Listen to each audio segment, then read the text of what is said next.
So this episode's going to be a little hard, but I wanted to do it um, kind of for myself, for my own closure, but also for those who grew up with me, who got to share the experience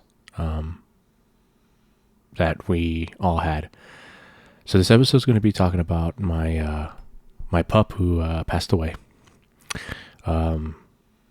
November 22nd of 2019.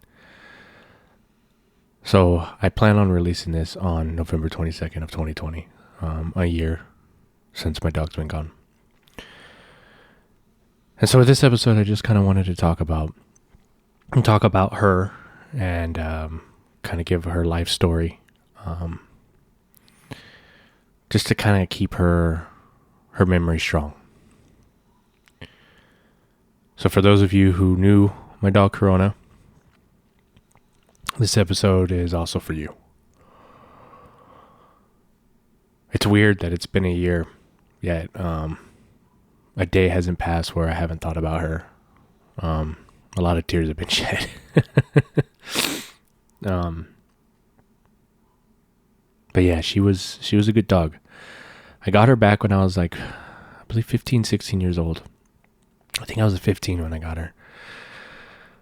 And I remember going to my cousin's house. They lived out in the middle of nowhere. And I live in Texas, so anybody in Texas, or if you've ever visited Texas, there's a lot of hill country outside the big cities. And, I come from a Mexican family, and out in these rural areas, there's a lot of Mexicans that live out in trailers. They have a lot of land, and it's barbecue every weekend, and you can hear Tejano music in the distance. So it's it's interesting. But anyway, my cousins had a orange Pickapoo, and she had a litter of puppies. Well, these dogs already had issues because my family being my family, the dog has puppies. It'll get pregnant by another stray dog, because these dogs kind of just live outside. And then a lot of times they don't keep track of the litters. So like, dogs will run away, dogs will get ran over. They give away the dogs to whoever wants them. And then they typically will keep a couple of them. They just don't leave. So they just become part of the family. And so inbreeding can happen. And that's kind of what happened with my dog. The litter before, one of the boy dogs, they kept and ended up getting the mother pregnant. And so she had another litter of puppies that were all inbred. And that's the litter that my awesome Corona came from. So anyway, I remember one night I showed up to his house, with my then girlfriend at the time. And we were just hanging out, and I remember my mom telling me that if we ever got a house, that I could have a dog. Because I had a dog when I was like 3 years old. My stepdad had bought me a golden lab. He bought me a puppy, and he surprised me at home. But that dude was such an idiot. He expected me to be able to take care of this dog and train this dog properly at 3 years old. I could barely take care of myself. I think I just learned how to use the bathroom myself. I just learned how to wipe my own ass, yet he wanted me to pick up after a dog. So with that being said, Corona wasn't my first dog. She was the first legit dog that I raised, but I did have a dog named JP back in the day. She was a golden lab, and she was an awesome dog too. I still hold a grudge against my stepdad for the way that he got rid of her. Basically, we hopped in the car and we took JP, what is now the area where Boysville's at. It's a little more developed. 1604 and stuff is right there, but it's more developed. But back then when I went, it was all open field. And I remember going to that road, and my dad literally just opening the door, throwing my dog out, and me crying and watching JP chase after the car, not knowing what the hell just happened. It was one of the most fucked up memories of my past. And it's weird because, like I said, I was only about 3 years old. And so for that being one of the things that I remember, I use that now as a dad that, even though my daughter's 4, I know that she's making memories. So, I don't want to do anything that will resonate with her in a negative way when she's a lot older. Cause I still remember that day. But I digress. So Corona is actually my first legit dog that I raised myself. So we're at my cousin's farm or property. It wasn't even a farm. It was just a trailer on a lot of land. And they had these dogs. So I remembered that, me and my mom had just came back from California. We lived in California for like 2 years, and we had came back to California, and we were living kind of rough the first like year or two. And then right after that, after about 2 years of being back in San Antonio, my mom was able to actually purchase a home. And when she did, I always remember what she told me. Well, the moment we get a house, you can have a dog. Now, mind you, my mom grew up on a farm, and so she kind of had the same mentality as my cousins with, dogs belong outside. You use them to work. They're working dogs. You take them hunting. They protect your property and stuff like that. They're not meant to be inside. So my mom was always kind of on the fence about getting a dog. But I wanted to hold my mom to it. So when I was at my cousin's house, he basically points and says, "Hey man, there's a dog left. And if you want her, you can have her." I remember looking at this ball of fur and thinking, I don't want that dog. She's got a snub nose and an underbite, and her bottom teeth show, and she snorts, and she's just a giant hairball. She was only 4 months at the time too. She was super tiny. She was a little fluff ball.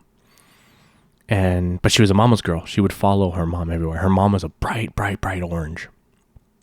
And Corona was a black and brown dog. She basically looked like, if you were to shave her, like if she was a short-haired instead of a long-haired, she looked like a little miniature Rottweiler. She was the cutest little thing. But at the time I was like, I don't want this dog. Like I always wanted a big dog, being a 15-year-old kid, never having a dog to grow up with. I wanted a big dog. But I was like, you know what? I want a dog in general. So my cousin said, if I can catch her, I can have her. So there I am chasing the dog around the yard, trying to catch her. Like, basically, it looks like, have you ever seen those people when they chase like the grease pigs in like reality TV shows? That's basically what I was doing. I was trying to chase this damn dog. I catch her after about 20 minutes of chasing her, and I hand her off to my then girlfriend, and we get in the car, and she puts Corona on her lap, and we start driving home. And the whole time we're driving, the dog is not moving. She's just kind of being still, and she's drooling all over my girlfriend's leg and getting drool everywhere. But as we're driving, I look at my girlfriend, my then girlfriend, and I say, "Hey, what do you want in the dog?"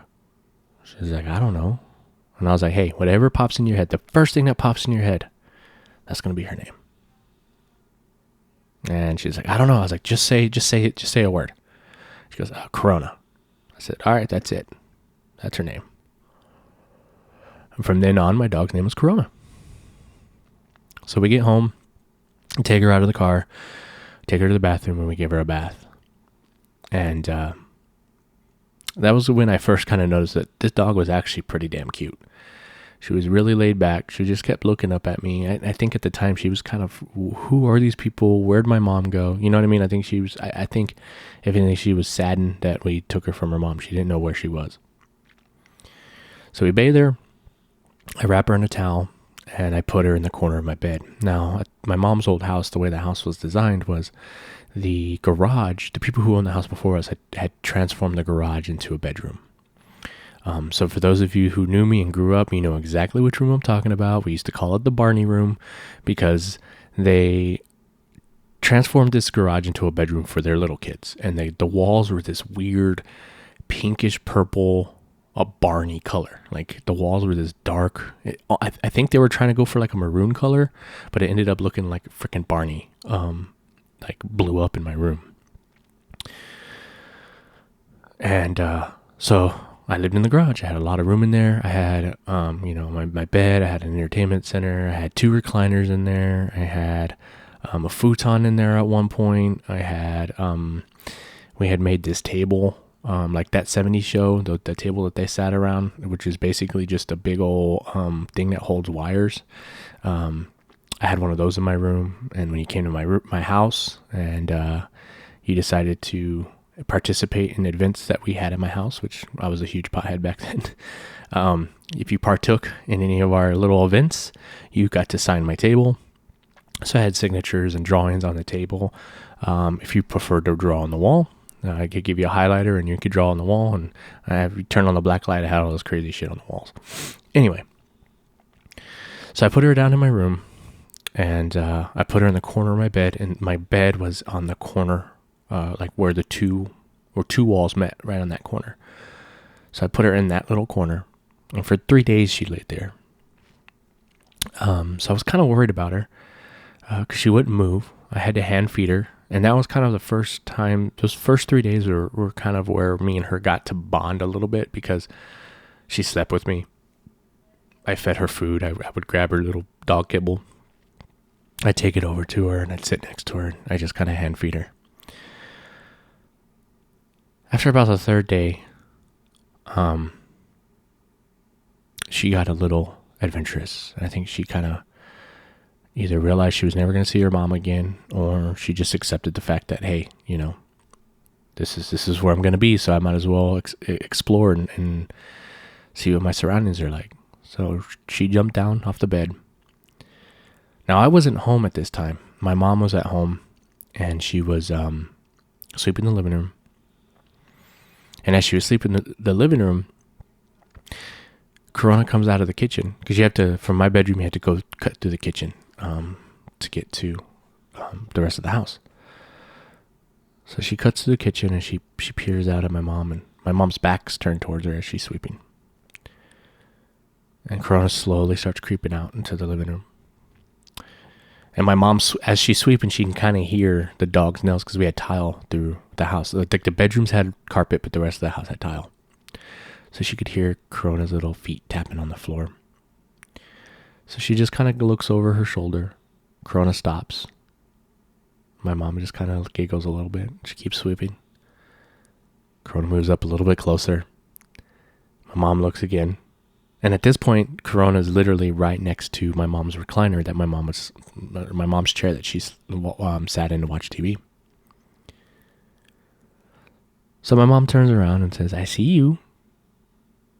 And right when she says that, Corona freaks out, runs underneath the recliner. My mom laughs and continues to sweep. And as she's sweeping, periodically, Corona pokes her head out, looks at my mom. My mom would look at her. Corona just looked back. And every time my mom said something to her, like, "I see you, what are you doing?" she'd crawl back underneath. So this happened for a couple days. And it kind of became a game between my mom and Corona, where every time I'd come home from school, my mom would be like, "Yeah, I played peekaboo with your dog again." As time progressed, Corona became a little more open, a little more loving. Me and her had got a pretty good bond within the first couple of months, because I never had to put this dog on a leash. I mean, I would for social reasons. If we were somewhere and they required it, I'd do it. But for the most part, I could walk my dog with no leash. And one of the first instances where I realized that I really cared about this dog was, I remember being outside, and I had her for about 2 or 3 months now. So she was around 5-6 months old. Well, actually a little older than that. She's probably like 7 or 8 months old. But I remember being outside with her in the front yard. And like I said, I never had to use a leash. I would open the front door in the mornings and take her outside, and she'd walk around the front yard. And man, her whole life, she took forever to take a shit. She would pee almost instantly when we would go outside. But when it came to taking poops, man, this dog would walk in circles. She'd get in a stance to take a shit and realize last second she didn't want to poop there. And she'd move a couple more feet. She'd do it again. So it took forever. Anyway, I remember standing outside with her, waiting for her to go potty. And this van drove by. And there's this young hippie punk. Mind you, I was 15 at the time. This dude was probably in his mid-20s. Comes around the corner and sees me outside with my dog. I says, "Hey, man, is that your dog?" I was like, "Yeah." And he's like, "Real manly." And he drove off. All I could do was laugh. Like, fuck you, dude. But that was when I realized, like, you know what? Fuck him. That is my dog. May not be the biggest, meanest looking dog in the world, but that's not why I got her. I wanted a companion. I wanted something that I could love and cherish and cuddle with. And that's exactly what my dog was. She was awesome. I needed her as much as she needed me. And at that moment, I realized what I had.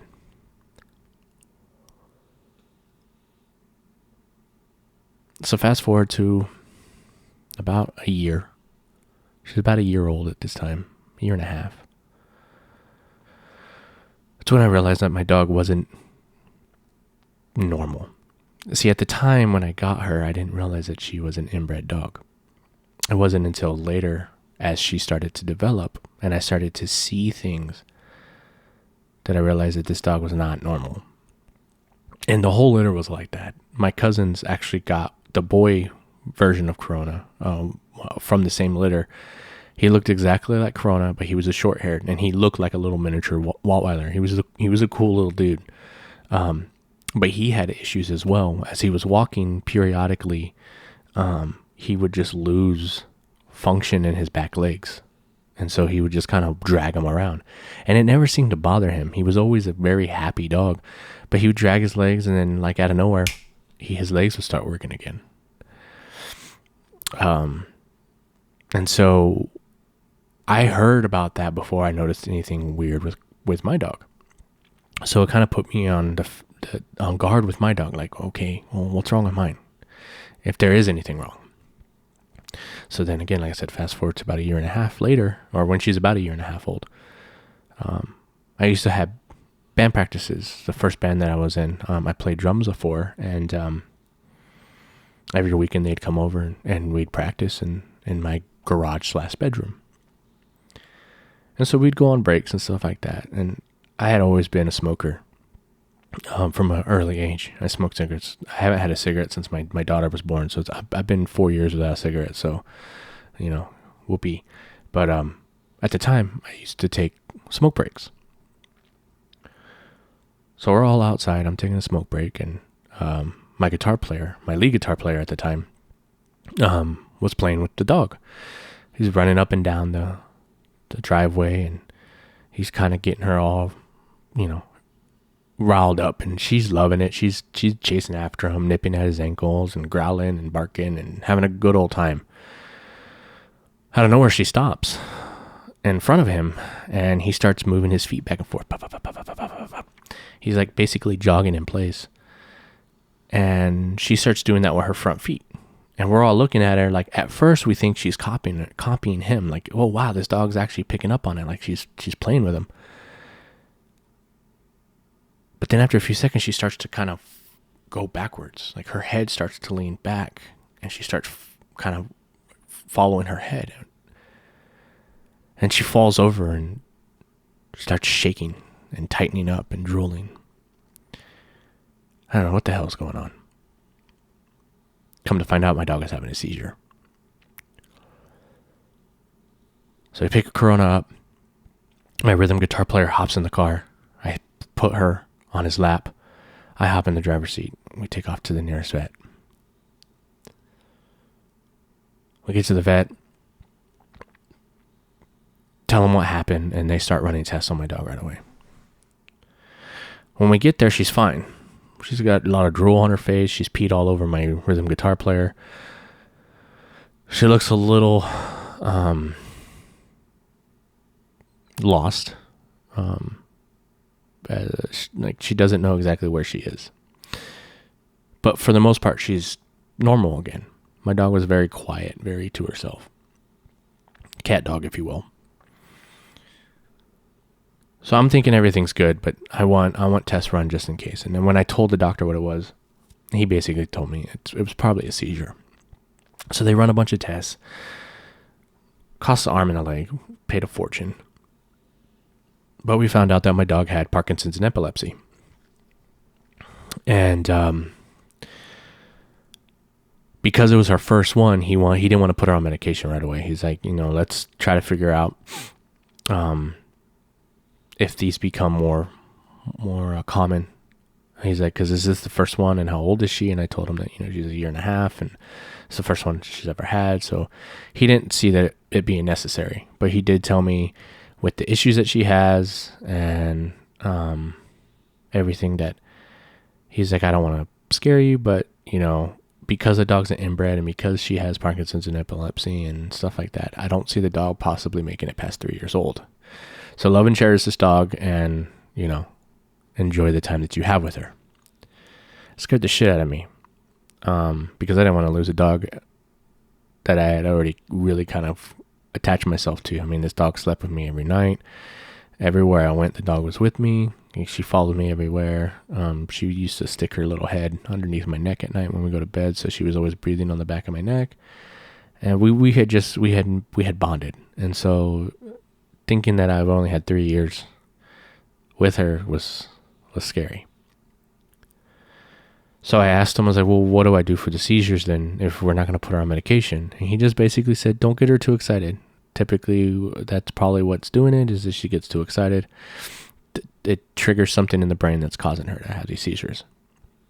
So that's what I did. And, good thing was that she was kind of like a laid back dog. So it was easy to not get her too excited. The only time she turned in crazy, and why she got the nickname Crazy Corona, was bath time. Ask anybody who ever was there after a bath with my dog, and they'll tell you that she turns into a psychotic, crazy dog that would chase you around the house, bite your ankles, run in circles, and just freak out. But anyway, so we took her home, and I just treated her with like a normal dog. I try not to treat her as if she had an illness or anything. If anything, we just bought her a riser for her food so she didn't have to bend down so far to eat. And we just kind of took it easy. I had my dog all through high school. After high school, used to go get her groomed. She became very attached to her groomer, Amy. Shout out to Amy. Who I know Amy knows that Corona's gone, but I haven't officially gone to tell her, which I need to, because they were close. And I remember the last time she wasn't able to groom my dog, and I'll get to why later, but there was a point in my dog's life where, because of how severe my dog's health had gotten, Amy was no longer allowed to groom my dog. So they said their goodbyes at that time. And then a few months later, I had to say goodbye to her.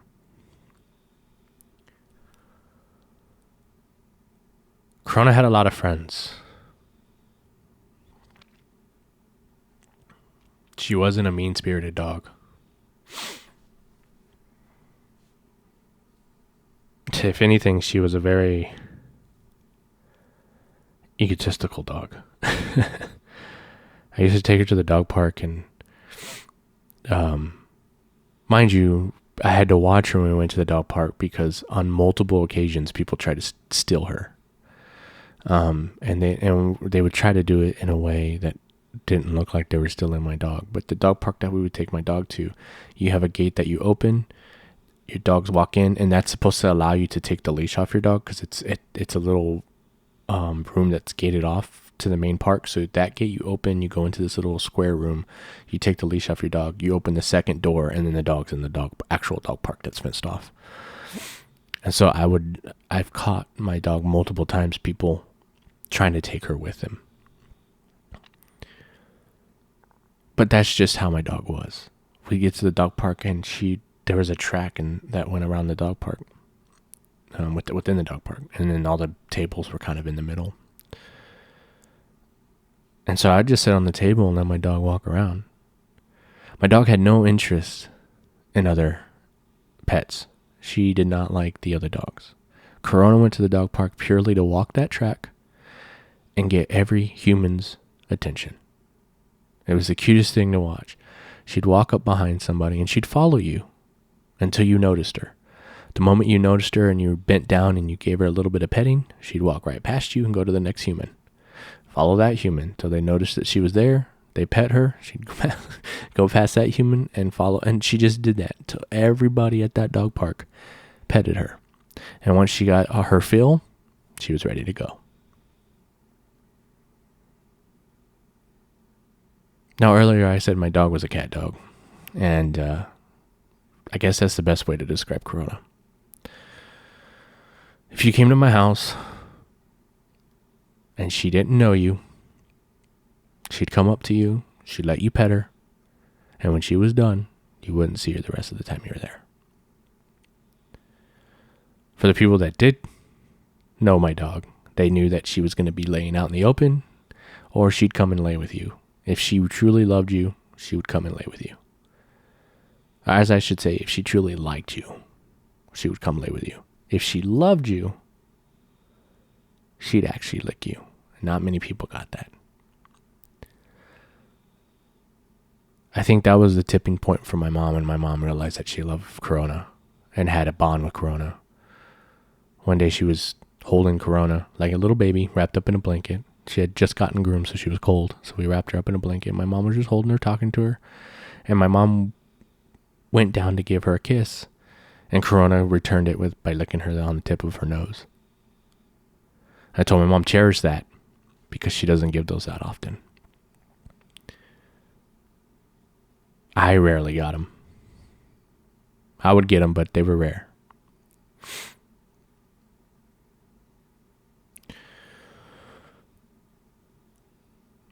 I remember when my dog turned about 8 years old, I took her back because she had been going to other vets periodically, just depending on where we were living. But I took her back to the original vet that had given her that 3-year sentence.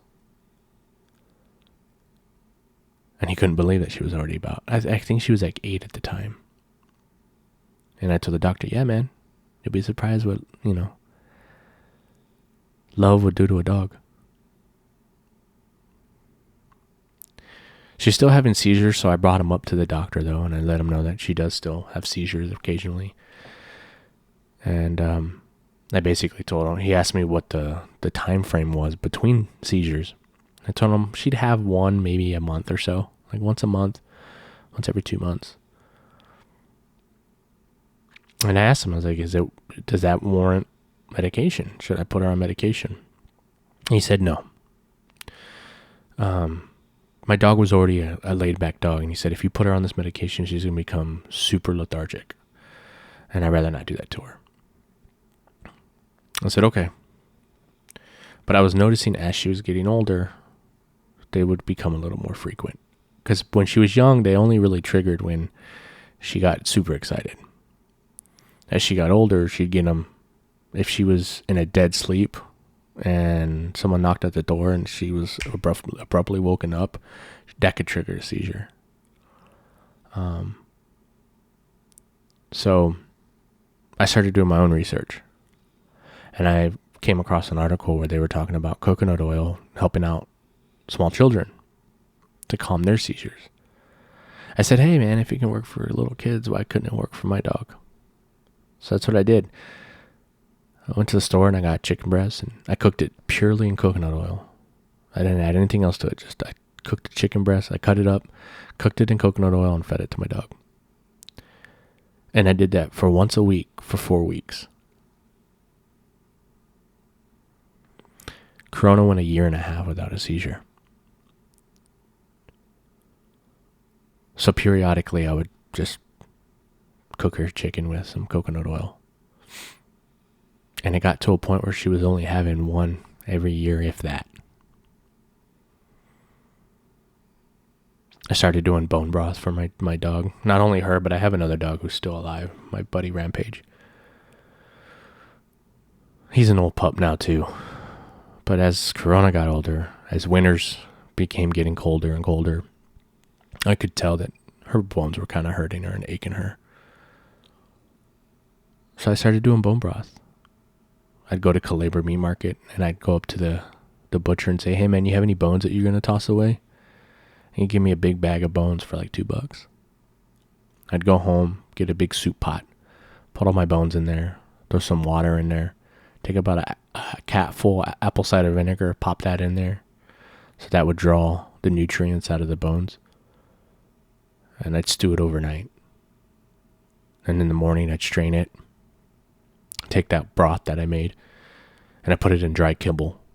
Let the dry kibble soak it up to add moisture back into the dry kibble.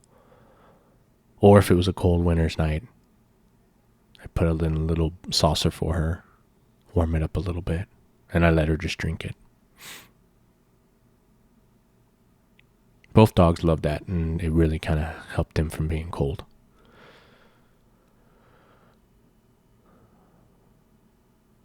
My dog was there for me through a lot of hard times, through a lot of happy times.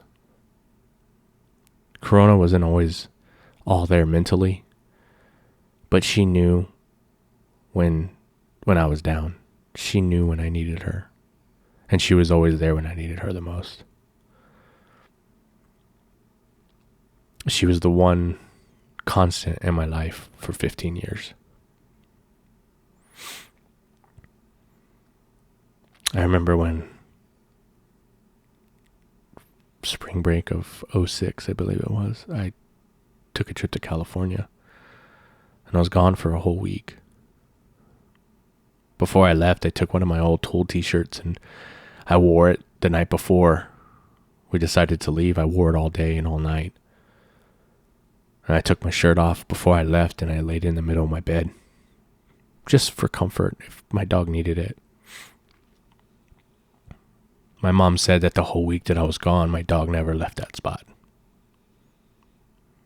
She only left to go get food and water, and when my mom took her outside to go potty. My mom would bring her back in, and my dog would make a beeline straight for the bedroom and lay back on my t-shirt.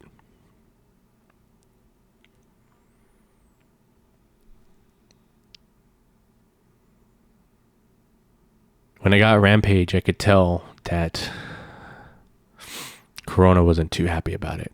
There was only one other dog that I ever had that Corona really took a liking to. And it was a Rottweiler that I had found in an old neighborhood that I used to live in when I was living with a roommate before my mom got the new house that she had gotten. It was her second house. I was staying with a roommate. And the day that I was moving out, this Rottweiler just jumped up into my truck. I had left the door open because I was putting stuff in it. And when I got in the truck, there was this Rottweiler puppy sitting in my truck. I tried finding the owners, but I couldn't find them. I drove all over the neighborhood. I went back periodically for the next 3 or 4 days, couldn't find the owners. So I just figured, hey, the dog's abandoned, he's mine now. But at the time, I couldn't take care of him. He was a puppy, and Corona was already old and kind of set in her ways. I could go to work and not have to worry about her. Oh, this Rottweiler I couldn't keep, so I ended up finding a home for him. But that dog was awesome in the sense that Corona, I got to see the motherly side of Corona. She took that to that dog. A few years later, when I was about 21, was when I got Rampage. I got him through a friend. My friend's dog ended up having a litter of puppies from a stray pit bull that was running around the neighborhood. Got his dog pregnant, and she had a litter, and I got to get my first pick. And I picked Rampage, the dog I have now. Corona wasn't happy about that. But after a while, they began to bond. And if anything, I think Rampage was more close to Corona than Corona was to him. Corona tolerated him. But Rampage loved Corona.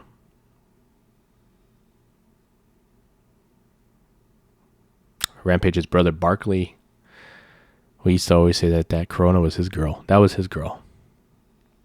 Barkley protected Corona like no other. Every time I took my dog over to my friend's house and Barkley was there, Barkley was all about Corona. He would lay next to her, he'd protect her, because the other big dogs would always fuck with her, and he didn't allow that. Barkley passed away a couple years ago. Unbeknownst to me. He had cancer, and my buddy did everything he could to help him out. He ended up losing his tail. They thought they got rid of the cancer, and it came back.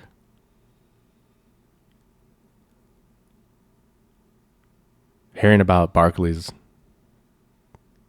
absence really kind of hit me too, because I grew very close to that dog.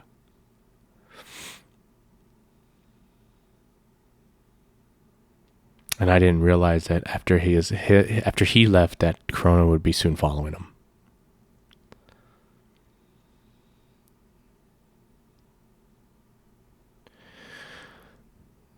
The day everything changed was a hard one.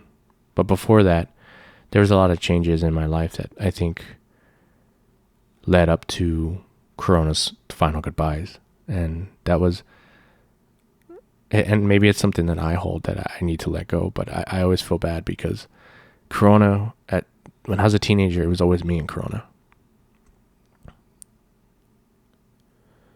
Growing up, it was just me and her. She was always in my bed. She always got to sleep with me. Then I got Rampage, and she now was sharing a bed with not just me, but also Rampage. Then when my wife moved in, the dogs didn't really sleep on the bed much anymore. Rampage was meant to sleep on the floor, and every now and then Corona would sneak up and I'd let her sleep with me.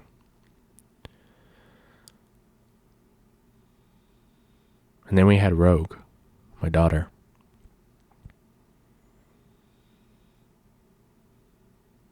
And maybe Corona didn't feel this way, but I always felt like so much had happened in like 4 or 5 years that maybe she just didn't feel like she was, I don't want to say needed, but maybe her job was no longer important. She served her purpose. I hope she didn't feel that way, because I didn't feel that way. But I noticed that when my daughter came around, Corona became more distant. She had dog beds all over the house. She had like 2 in my room. She had 2 in the living room, and I believe she had 1 in my mom's room, because at the time my mom was living with us. I had a 3-bedroom apartment.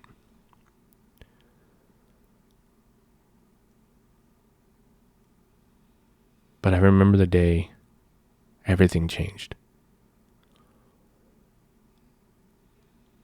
We had just watched a movie called A Dog's Promise, I believe is what it was called. And I looked at the diamond and I told my wife, I was like, man, that's crazy. Like, if that was, can you imagine if that was true? Like, having Corona for another certain amount of time, like her whole being and essence was transformed into another dog. And then I'd have, I mean, I wouldn't know, but that would be pretty cool. And I guess a part of me thought it would be cool because I kind of felt bad that I never let my dog be a mom. I wish I let her have puppies, but I was always afraid to mate her because I didn't think that I didn't know if she could actually physically take it with all her mental issues. I didn't know if her body could handle it. And I was being selfish and I didn't want to lose my dog prematurely. But I remember that day we were watching the movie, and right after the movie, I walk into the dining room and we're kind of just fucking around in the dining room. And Corona walks past my legs and she falls over, and I think she's having a normal seizure. I pick her up and I hold her. It was mild, But when she comes to and I put her back down, she starts walking in circles, falling over, tripping over herself, and she looks drunk. And I pick her up and I'm like, "You all right?" And I look at her and her eyes are streaming left and right, back and forth, rapidly. So I start looking up, I start typing in symptoms and trying to find out anything I can online, like what could possibly be going on with my dog. And after doing some research, I found out it could be vestibular syndrome, which is pretty common in old dogs, but it also can be triggered by an ear infection. Now, with vestibular syndrome, it basically throws off the equilibrium, which can cause like a vertigo, like you would have in a human being. You would have that in a dog. So basically, they're unbalanced and they're dizzy, so they can't hold their balance. In a normal, healthy dog, typically vestibular syndrome will fade off 3 to 14 days. So I'm freaking out. We rush my dog to an ER. Mind you, if you're listening to this and you have a dog, I highly, highly am against taking your dog to an ER. If your dog can wait to go to a normal animal hospital, please do that, because emergency animal hospitals will take you to the bank, man. They overcharge for everything. If your dog can hang on into the next day, please take them to a normal vet. So we take Corona to the emergency room. We get there at about midnight. The nurse was a complete asshole. All he wanted was our money. We're a little distraught. I'm thinking that this is going to be the end of me seeing my dog. I don't know how I'm going to pay for all this. And I'm basically asking the guy, like, would it be cheaper to put her down? If she's not going to come back from this, would it be cheaper to put her down? Or is there a way that we can make her bounce back? And this asshole's basically telling me what it costs to put a dog down, and that's it. Like, he's basically like, well, you want me to get everything ready? I'm like, no, dude, I'm weighing my options. I was like, you know what, dude? I'll just wait till I talk to the doctor. So we get put in a room. Doctor comes in. I basically tell him what I just told y'all. And I tell him that I looked up the symptoms, and I'm thinking that it's vestibular syndrome. Of course, he wants to run tests.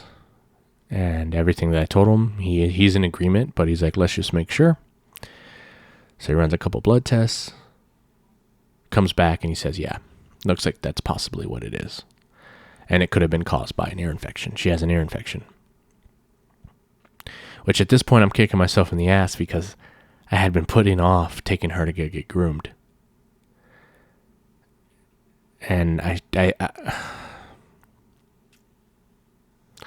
felt like if I would have gotten her groomed when I wanted to, we could have avoided it.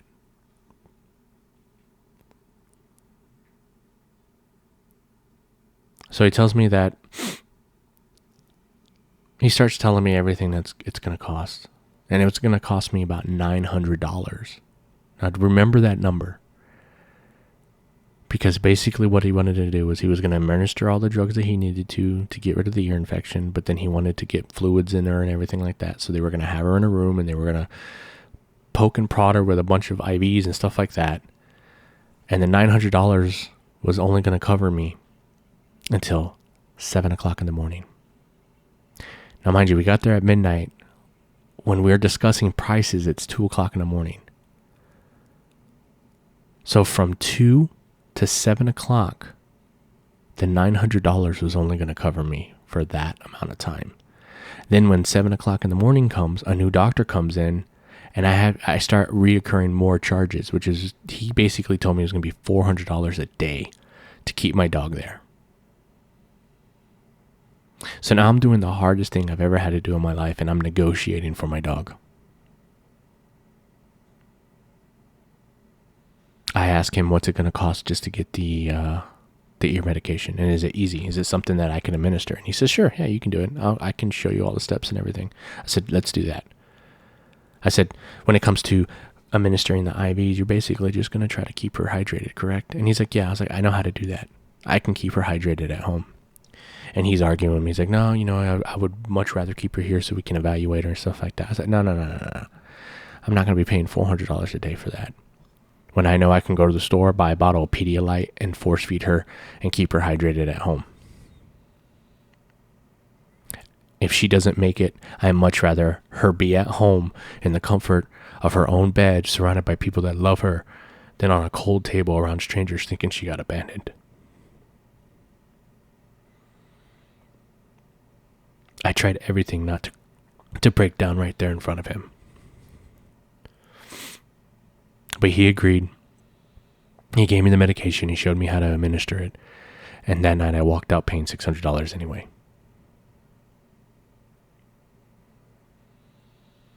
I take Rona home. I get an old container, a blue one. We put her dog beds in it. I put a bunch of my shirts in there. I put her favorite blanket. And we lay her down.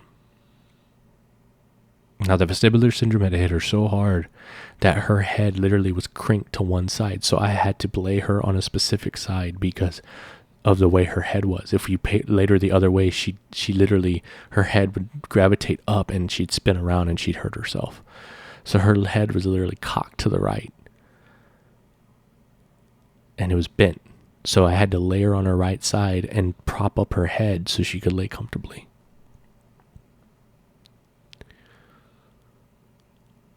We got her home and we administered drugs in her ears to take away the swelling, to take away the infection. And when I bought her fish oils, I broke those up inside of her food. I put Pedialyte in it and mashed it up and made it a paste so I could put it in a syringe and force feed my dog.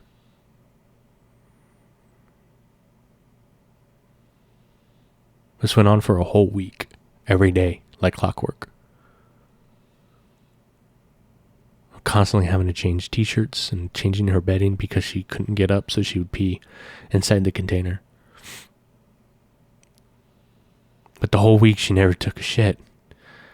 So I started to worry about her, so I went to my local pet shop where I used to buy all their food. And it just so happens the day that I go there, there's vets there. They're doing vaccinations. So I walk up to one and said, hey man, I'm desperate. Can you please answer some questions for me? He's like, yeah man, what do you got? And I told him everything that was going on, and I told him, I'm worried my dog hasn't pooped. Should I buy a suppository or something? And he said, well, how long has your dog been laying down? I said, for a week. He goes, well, you don't have to worry. If your dog is not mobile, they can hold it for about that long. He goes, typically dogs that are moving around a lot more, they need to go number 2 more frequently because they're moving around and they're eating more regularly. But if you're hand feeding your dog and she's not really moving, as long as she's peeing, she's okay. He said, but if you are worried about it, by all means, because I told him what my plan was, and that's basically sticking my finger up her butt and helping her poop. And he said, yeah, if you can stomach it, go for it. So that's what I did. I had some latex gloves from my old job, and I used to take care of old folks. I used to be I don't even know what you call those people. I used to change old people's butts, and there's an old man that I used to take care of, and I would go to his house and help him with his dinner and change his diaper and all that stuff. So I was used to it. So I went home and I grabbed those gloves, left the ones that I had, and grabbed some Vaseline. I had my wife hold my dog with her butt towards the tub, so I could literally lube up my finger and stuck my finger up my dog's butt. And I'm glad I helped because she had become constipated. And when I helped pull out those turds, I could see relief in my dog's eyes. She let out a big sigh. Like she had been wanting to push that out. She just didn't have the strength.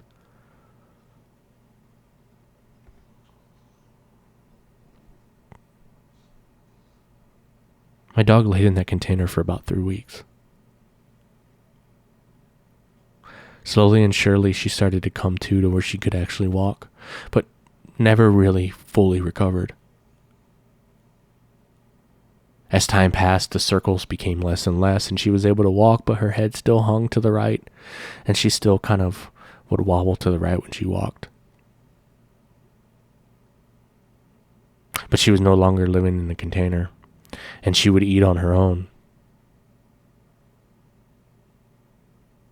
But the remainder of her life, she stayed in my bathroom for fear that she'd bump into something in the house and hurt herself.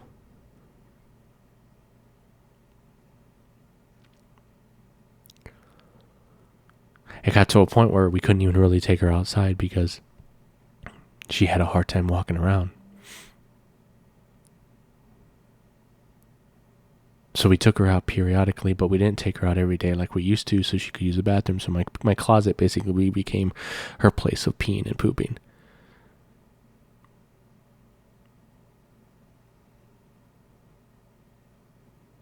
I started feeling confident about it because about a year in, she started gaining weight again. Her fur started to grow back.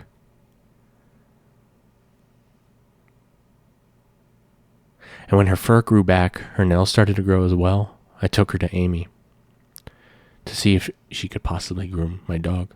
But my dog wasn't 100% yet, and it was very obvious when you looked at my dog that she wasn't 100%.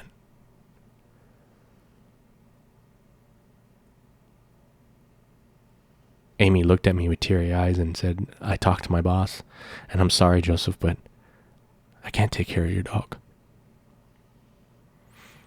Technically, all these years that I have been taking care of your dog, the fact that she had Parkinson's and epilepsy, I was crossing the line by taking care of the dog. I shouldn't have.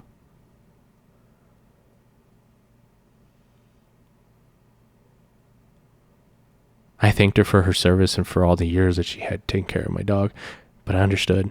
I wasn't upset. If anything, I asked Amy, well, do you mind me bringing her in? Can you at least do her nails? She goes, yeah, I want to be able to say goodbye.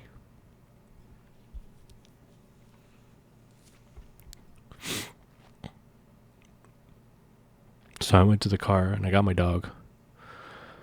And I brought her in. And I held my dog as Amy cut her nails.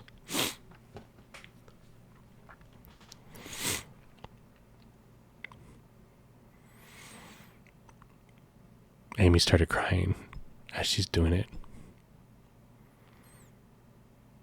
Once she was done, I handed Corona over to her. Amy gave her a big hug and said, please bring her by occasionally. I agreed, not realizing that Corona's health was on the verge of getting really bad. And that this was going to be Amy's final time ever seeing the dog.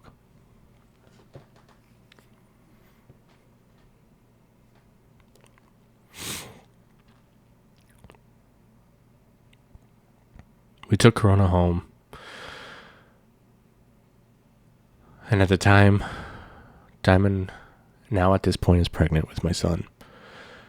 So during this process, we also moved from a 3-bedroom into the 1-bedroom that I now live in. And when we moved here, we had a nice little patio. And I told my wife, I was like, we need to let Corona sit out there. It's nice and shaded. It's got a nice, the way we're angled, it's a nice breeze. My dog always had a love for outside. So during the day, Corona would be outside, and at nighttime, we'd put her in our bathroom. She hung tough for a few months. We moved in at around May of 2019. And going into November, Corona's health really started to fall.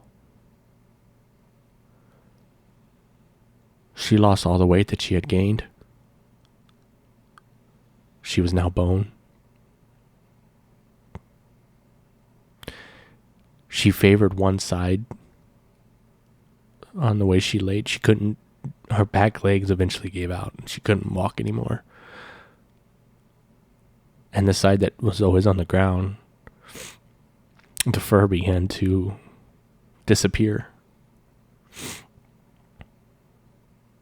And the flesh on that side began to erode.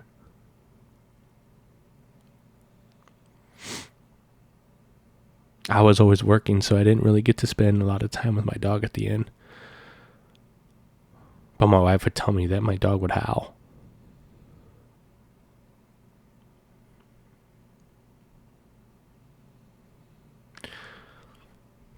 I took that as a way of my dog telling me it was time.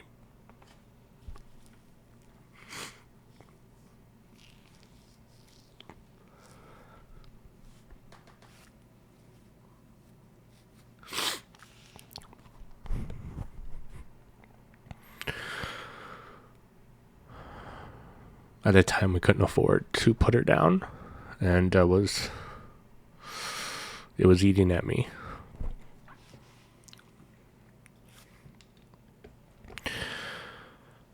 So thank you to my friend. I don't know if she wants me to say her name, but thank you to my friend Whitney for PayPaling me some money.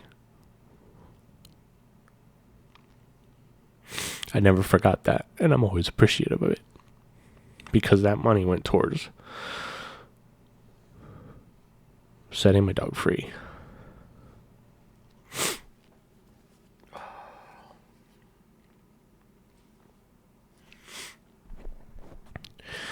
I reached out to some friends to find out where would be a good place to take my dog. Because it wasn't something that was easy. I got a bunch of suggestions, and I know that going in, I wanted to cremate her. So I did some research, and there was a hospital that I ended up taking her to. It was amazing. I walked in, I had my dog wrapped up in a towel, and I remember the day because I had left work, and I said, when I left work that day, I knew what I was going to be doing.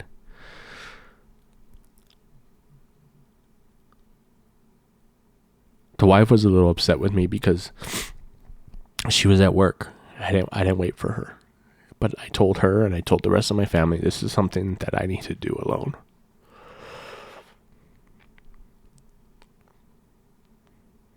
My mom went with me because she had the kids. They went for the ride, but they stayed in the truck. I walk in, I have her wrapped in a towel, and I see all these other dogs.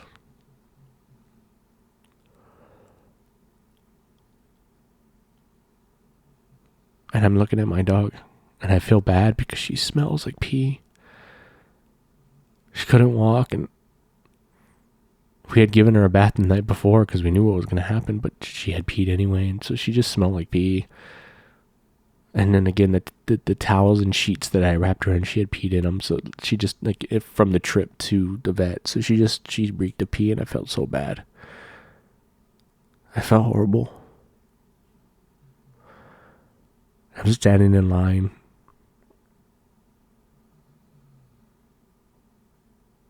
They asked me what I'm there for, and I basically told them I need to put my dog down.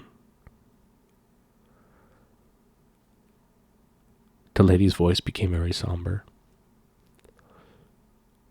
She had me fill out some paperwork and told me how much it was going to be. And they said, with everything that I'm paying, a cremation is automatically given. But I had an option to have my dog cremated with other dogs. Or for $30 more, my dog would have a private cremation. I opted for the private cremation. Once all the paperwork was done and everything's been paid, she had a nurse come out and grab me. They took me to the back room. And then they took me to one of the nicest rooms I've ever been in a doctor's office. They took me into a room that was dim lit, had a little couch in there, had candles burning, very comfortable. They sat me down and the nurse said, spend all the time that you need with your dog. When you're ready, there's a light switch over by the door. Hit that switch and we'll send the doctor in.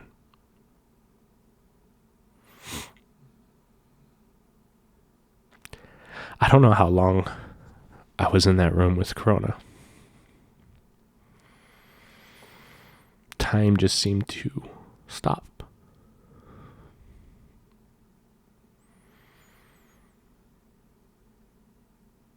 I think that was the first time that my dog had gotten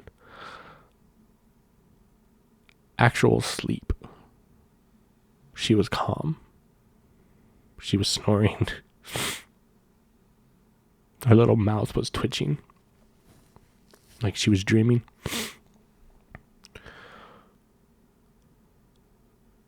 I just soaked it in.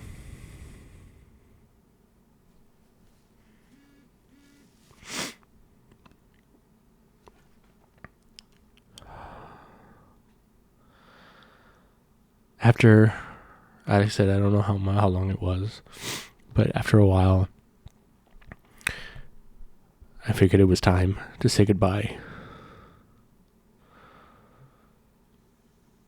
I apologized for taking so long, for allowing her to fall so hard.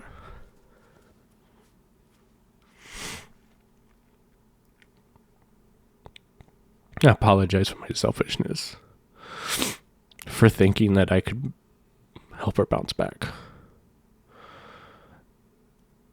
I had helped her throughout her whole life bounce back so many times that I thought I could help her this time, and I couldn't. But I tried.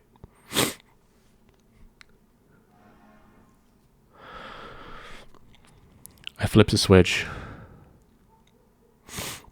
and the doctor comes in. And he was the coolest fucking doctor, man. He came in and he greeted me and greeted Corona by name. He then looks at me and says, "Have you ever done this before?" I said, "No, sir." He said, "Okay. Well, I'm going to administer 3 different kinds of shots." Mind you, they had taken her away prior to that. I forgot about that. I forgot to mention, during the time that I was in the room with her, they came in and they apologized. They had to take her away, and put the IV in so he could administer the shots. So they took her away for a few minutes. So fast forward to him being in there, and he's basically telling me, okay, well, and they had wrapped her in another blanket as well. So she didn't have to smell like pee in the ones that I brought her in. They brought me thicker blankets because they said when she passes, she's probably going to pee again. So he went over the procedure. He told me the order in which the shots were going to be administered, what each shot was for.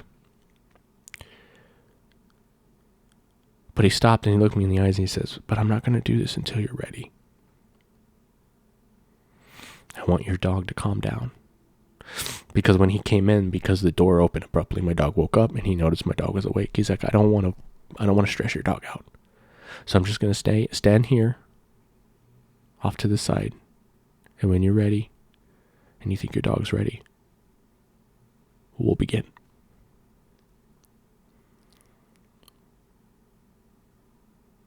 So he stood there for a good 2-3 minutes. Corona's now awake. Corona's looking at me.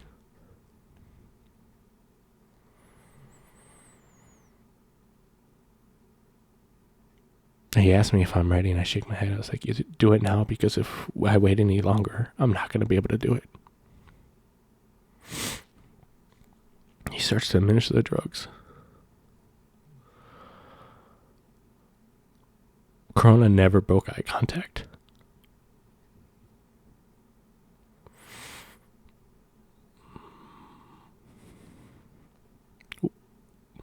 She stared at me until her final moments.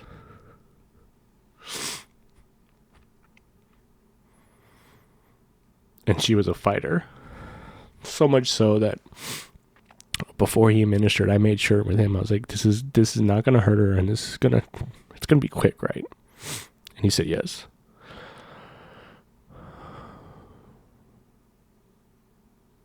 When he administered the last one, the one that was supposed to, because the first one, I believe, kind of makes her kind of go limp. It's like a muscle relaxer. So the first one, you could see she wasn't in pain, and then the other one was a flush to help push through everything through, and then the final one was the one that stopped the heart. And when he administered that one, my dog, she fought it.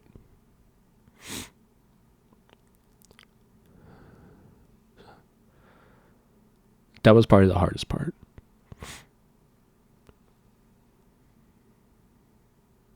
My dog passed away with her eyes open.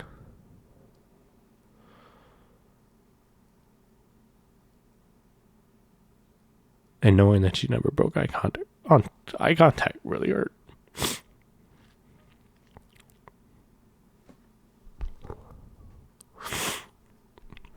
The doctor left the room and said, when you're ready, hit this other switch, and we'll send a nurse in to collect your dog. At that point, my dog was already gone.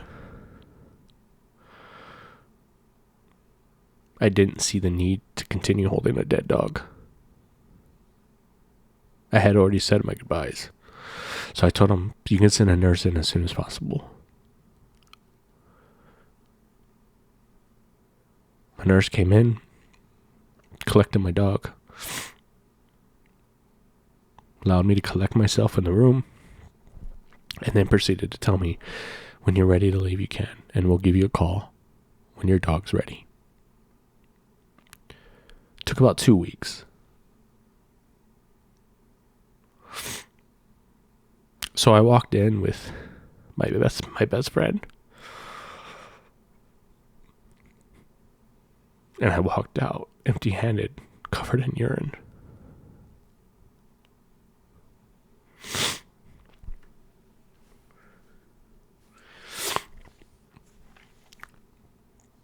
I had never seen my mom cry over an animal.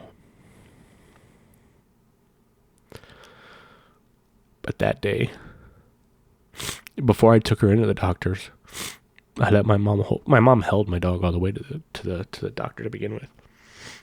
But my mom got to say her final goodbyes. The only person that didn't get to was my wife. And I'm forever sorry for that. I just did what needed to be done.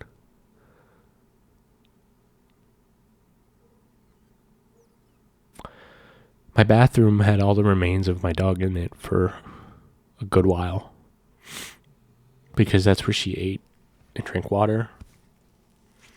And when she wasn't outside, that's where she spent her final days. I wanted to clean it, but I just didn't have the strength to. And when I mentioned it to the wife, she basically told me, no, that's mine. That's going to be my way of saying goodbye.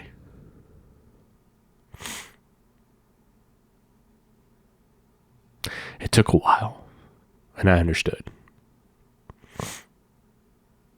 Although my wife didn't know my dog for very long, they had a very strong bond.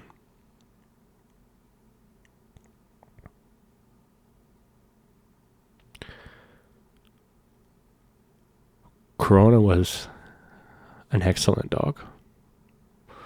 She was more than just a dog to me. She was family. She was my first little girl. So saying goodbye to her was not easy. And the funny thing was, is when, after everything was said and done, I looked at my wife and I told her, now I understand the dads in movies. She goes, what do you mean? I was like, in movies where kids want to keep a dog, a stray dog comes around and they always come off like an asshole. I don't want that mutt in my house. And now, actually living that, I understand. Because that dad knows that eventually they're going to have to say goodbye. And that dad's the one that's going to have to do it.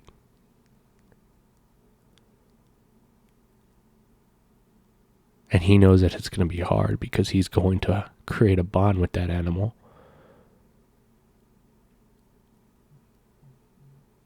That will hurt his soul when the time comes to say goodbye.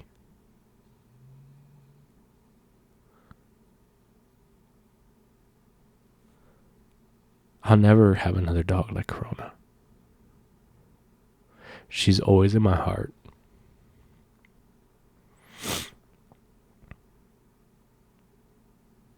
Two weeks after we put her down, they called me and I went and I picked up her ashes.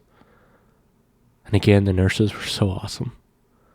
I walked in, and they asked me why I was there, and I told them that I was there to pick up Corona. And when the nurse realized that I wasn't picking up an actual dog, I was picking up a remains of a dog, he came out, he pulled me off to the side, and he said, "Here you go. We dressed her up nice and pretty for you." He gave me a hug, and he handed me my dog. They put it in this beautiful blue bag. And inside the blue bag, there was another nice felt baggie. And inside that bag was the cutest little white urn.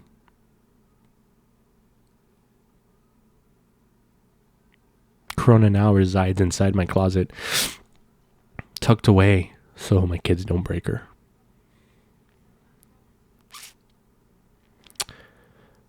But at least once a week, when no one's paying attention or no one's home,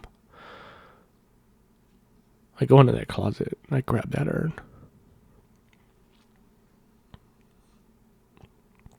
And I have a little conversation with my dog.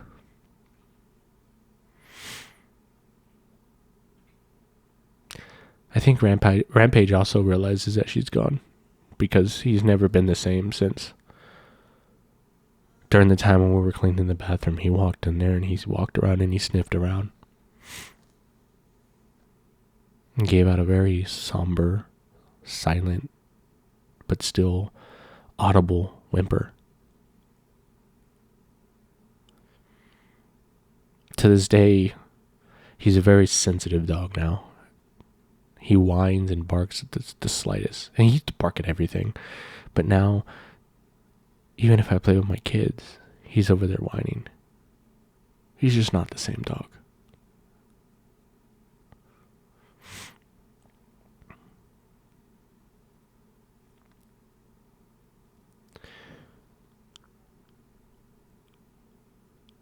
Sorry I made this episode so long.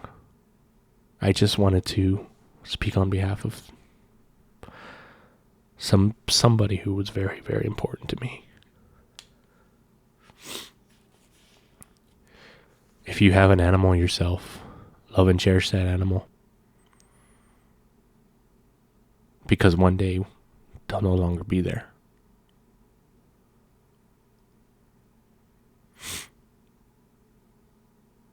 And what I want to do before I end this episode, if you've lost an animal, I'm going to have a moment of silence. And during this moment of silence, just talk to your animal. And thank them for all the greatness that you had, all the fond memories that you guys shared. So I'm going to take that time and we're going to have a moment of silence for all our animals.